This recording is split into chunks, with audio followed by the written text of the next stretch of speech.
Before I get going on the gantry, I'm going to go ahead and prepare this part here.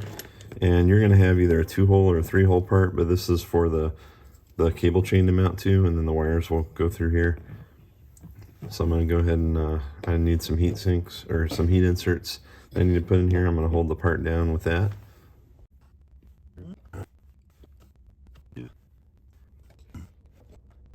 And number 3.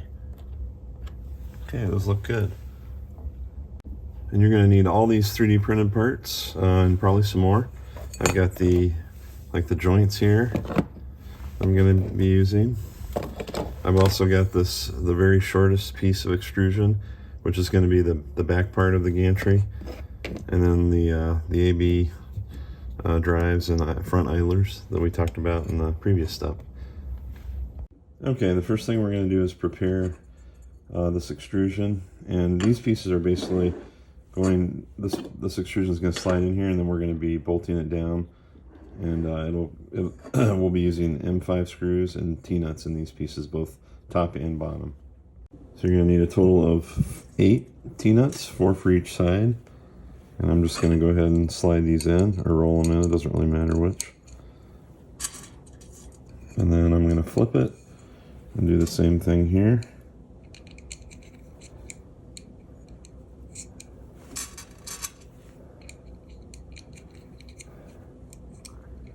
Okay, and then do the same thing for this side.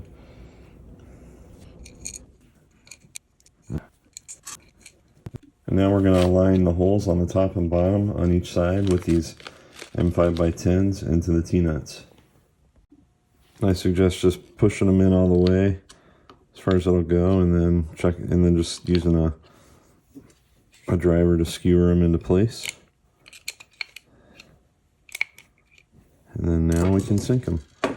And we can adjust the position of these later if we need to.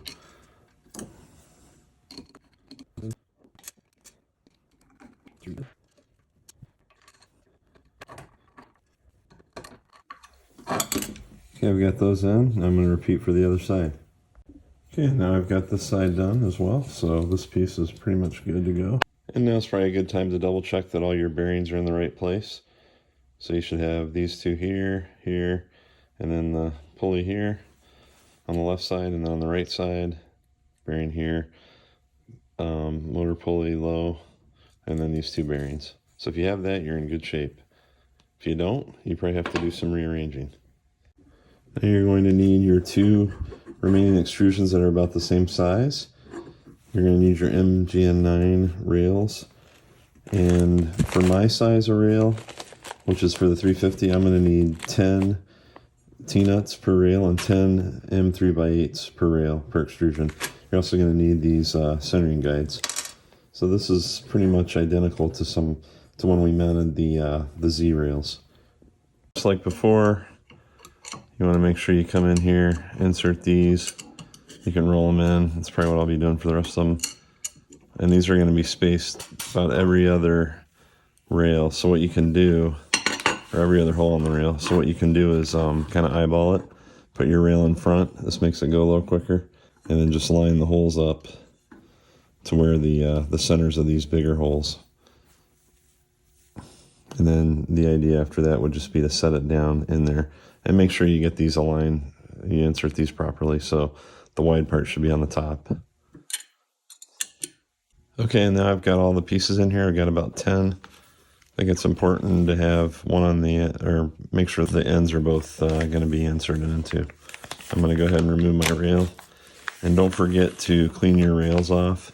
Even though these are stainless and they don't really have any goop on it, it's still a good idea to give it a really good wipe down with IPA, or even an IPA bath if you have like a squirt bottle. I'm going to go ahead and do that before I insert them. Okay, I've got my rails clean. Now I'm just going to lube them up a little bit. And don't be shy when you're putting this lube in.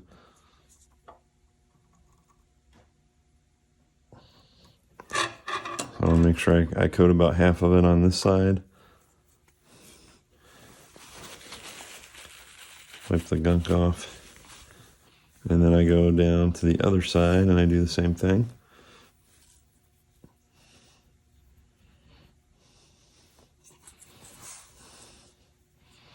Just be real careful when you do it this way so you don't, you got to make sure you slide it smoothly or you can risk losing your bearings. These things are hard to, they're not impossible, but it is kind of hard to get them back in. I've had to do that before, so. Nero's got a real good video on how to do this too. All right, just kind of get that nice and gunky. Wipe off the excess, and then I'll just repeat that for the other one. But those are feeling really good. There's a little bit of preload, which is what you want. Now we're going to go ahead and loosely tighten this because we don't want, we're going to have to adjust the position. But before you pop it over, just make sure your holes are lined up. It's going to make it easier to get a screw in there. And for now, I wouldn't even worry about getting them centered, just worry about getting the screws in. And these are just M3x8 screws.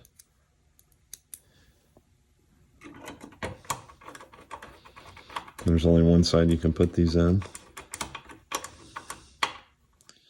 Okay, so I'm going to kind of snug it and then back it off. And I'll just do that for every other screw hole until I get to the end.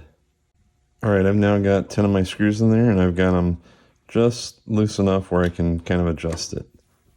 You should have about 25 millimeters or about an inch roughly on either side here. And once you kind of get that into place, I recommend going ahead and using your rail guards or your rail centering tools and just starting from one of the sides and tightening down as you go.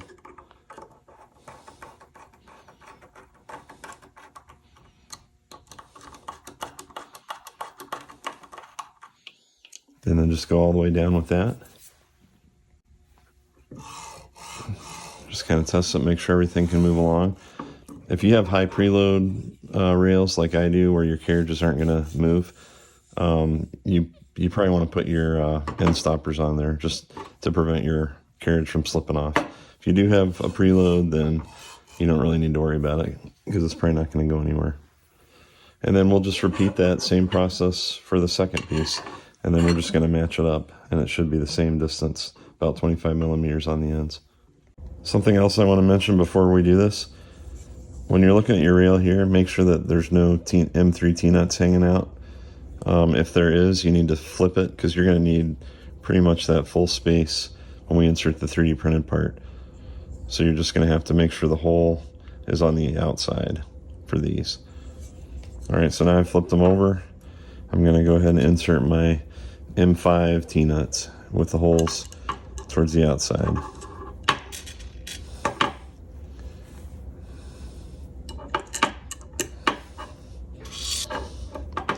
And then I'll just repeat for this extrusion here.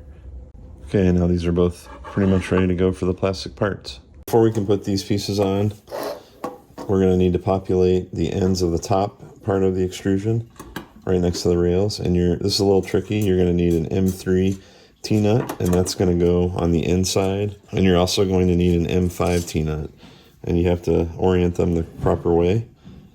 And the way that I'm going to do that is like this. So the M3 one's going to go there. It might be helpful to have a tool. And then the M5 is going to go right next to it. Just like that. And then you're just going to repeat the process with the M5 on the outside, the M3 on the inside for this piece here, and the same thing here, M5 on the outside, M3 T-nut on the inside, and likewise here. And now I'm ready for the parts. I've got the rail upside down, and I'm going to go ahead and slide this part here where you can see the larger M5 holes are here. And you can kind of cross-check your work with the M3, the smaller hole up here, and M5 here. And you may need to adjust these a little bit to make sure that you're going to be able to get the screw into them. So when you flip it back up, it should look like that. And you can just kind of tighten them up loosely. And before you tighten the pieces up, you're going to need to locate these. And these should be pretty self-explanatory. So you got the small M3 hole. You got the larger M5 hole, and then you've also got the two M5s for the bottom piece. And you're going to want to leave the side with the gap towards the belt. So the belt can kind of fit in there. And you're going to need these M5x16s. And I've got this oriented how they need to go in. Just loosely put those in. They should go in pretty nice. Okay, that one's in. And now I've got that one in. And before you snug those down, just go ahead and recheck your M3 that you're going to be putting in there. Mine needs to move over a little bit, so I went ahead and did that. And then make sure this plastic part is flush with this extrusion. So the ends of this should be flush almost exactly, as close as you can get it. You may have a little bit of gap here like I do between the rail and the part, and that's okay. I'm going to go ahead and tighten that down now. And for the second one, we're going to do the same thing. Just slide this in. But I'm going to go ahead and loosely fit them in real quick, and then I'm going to flip it over and check the alignment and tighten them down. Okay, I've got my part on with the two M5 holes. I'm just going to go ahead and tighten those down a tiny bit. Okay. I'm going to check the top side, make sure I can get this aligned flush. Might need, yeah, so you don't want to tighten it completely. And there you can kind of see how you want these just flush on both sides, and then make sure you can access the holes for the T-nuts. That looks pretty good, so I'm going to go ahead and lock it down. Okay, I've got these laying upside down. You can see the rails are here, and this is how they should look, both kind of coming out with this orientation. Okay, and here you're going to want to put this piece here that we built earlier, and while your extrusions are upside down with the rails on this side, make sure you have this oriented properly, and then you're going to slide this in, and you're going to use your piece here to go ahead and secure that. And you're going to use the M5/16s. Make sure that the extrusion here is flush with the end of this. So I've gone ahead and I'm loosely putting these in here, and then I'm going to just double check that I'm flush, which I am. So that looks good. Now I'm going to go ahead and tighten it down. Okay, now I'm going to repeat for this other side here. Okay, I've gone ahead and secured these, made sure that this was flush. Everything's looking good. And then I also double checked that my opening was coming on the outside with both sides here. So both of these, this piece and this piece. I'm going to go ahead and prepare the XY joints, and I'm going to be using these M5 nuts to drop into here. Just go ahead and drop these in. If you're lucky, they won't bounce around too much. Okay, those are all in now. To build the bearing stack, you're going to need some M5x40s. And you're also going to need your 695 bearings and your shim rings. I'm going to start with the right one. You can tell because it has the wire guide here. And then I'm going to insert the M5x40 in this hole. I'm going to flip it upside down. I'm going to put a shim on it. And then I'm going to build a bearing stack here with wide on the bottom and then wide on the top. And then I'll do one more shim. Okay, now you're going to take the part with the wire guide and line it up, and you're going to aim for this screw to go through this hole here. And you're going to basically just have to tighten it up from the bottom. I would recommend doing that because otherwise these nuts are going to fall out. And you're going to insert the M540s into the other two holes as well. You're just going to need to kind of tighten that up a little bit so it bites. Okay, so I've got it pretty snug. I'm going to do the same thing for the other, I'm going to need two other M5x40s. Alright, those are all pretty snug. And then flip it over. And now you're just going to need to insert a GT20 idler, doesn't matter which orientation. And you're going to need one more M5x40 screw. And it should insert right in. And this is self-tapping. There's nothing there for it to bite into except for the plastic, which is okay because we're going to have gravity helping us on this one. And make sure that your idler spins freely. You don't want to over tighten this. I think that looks pretty good. So now the right joint is completed. Now we just have to repeat for the left. Okay, this one might seem a little odd because this screw could technically move through, but that's okay because it's going to be supported by the threaded piece in here. So you're going to go ahead and put that screw into the big hole. And then you're going to build your bearing stack just like we did for the right. So we're going to go shim. And then we're going to do bearing. Make sure you get it oriented properly. Bearing again. And then shim. Okay. Now, okay, so you're going to just go ahead and aim for this hole here with the top of the bearing stack. And then I definitely recommend tightening it from the bottom, just like we did the other stack. Okay, once it starts biting, then you can adjust it. You don't want to go too tight. We're going to come back here in a second once I get these other two in and finish tightening that up. So now I'm just going to insert the other two, same drill. Okay, now those are all tight. I'm just going to make sure that I've got that aligned. This doesn't need to be super tight, but it needs to be snug, and you need to be able to rotate this. That looks good.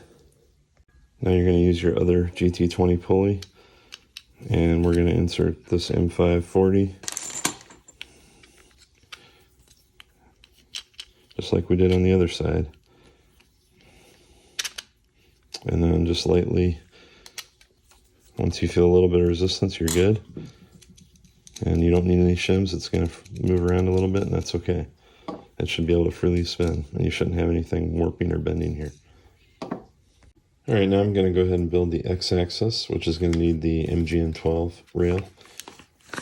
This is the same one that's used on the Trident Gantry. And I'm going to go ahead and clean this off and lube it. Okay, I went ahead and cleaned it off real good with some IPA. And now I'm just going to lube up the bearings.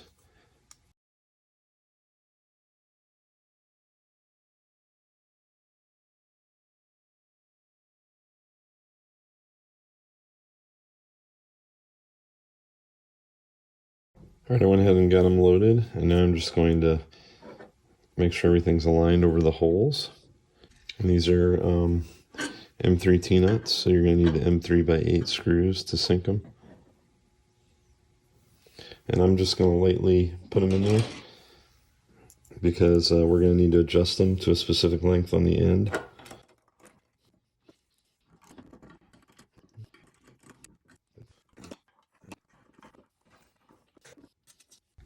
Okay, before you sink these down real tight, make sure that you've got about 15 millimeters on either end. That looks about right. So now you're going to want to take your rail centering tool and then just basically go through and tighten it down. Before we proceed, we're going to bring this forward, and then on the top of this extrusion, we're going to insert 4 T-nuts, and the holes are going to be on the outside, and these are M5 T-nuts.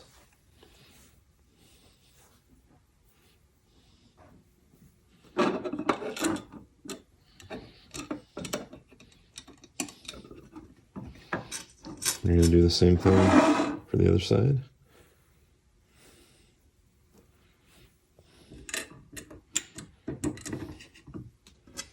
Again, just make sure those holes are on the outside. And then you'll flip it over opposite side, and you'll have a T-nut like this, just a single one on either side.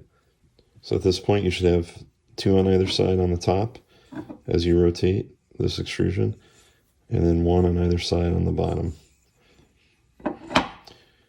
Okay, next up we're going to be installing these pieces with the idlers. The idler with the high side is going to go over here, and you're just going to slide it on.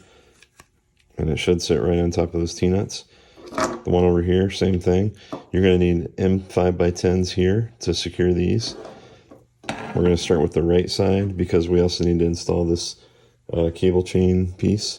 So we're going to need the M5x16s here, and they're just going to drop right in. Make sure you orient this right. And then I should just be able to snug those up. Don't do them real tight though. Get them where you can kind of feel them, and then back them out a little bit because we're going to be adjusting this. Same thing on this side. Should slide right in.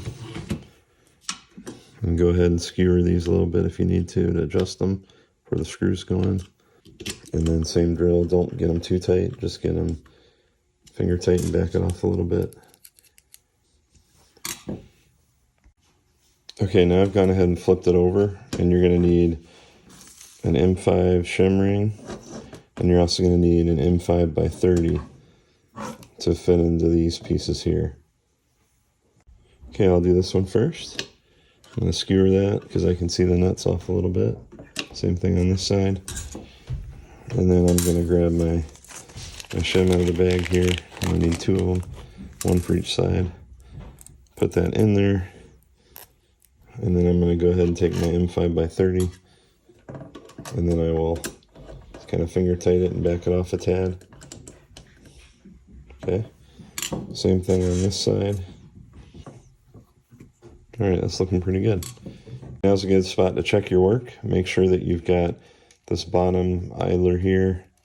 You've got the bearings here on the top. And then on the right side, you've got the high bearing, or the high pulley idler, and then the low bearings here. Make sure that you've got your two shims in there. One on the bottom, one on the top. And then that you've got this piece here. Now I'm going to attach this to the rails. We're going to use two M316 screws, and then we're only going to do the two of the holes on here. And you may want to prop this up because otherwise this is going to be getting in the way, or you could just remove this temporarily. So when you're putting the gantry in, this piece here, make sure that you have your carriage here facing the same kind of the outside of the motors. So you don't want it facing inside the motors, you want it facing outside. And I'm going to go ahead and just put two screws in here based on what the manual says.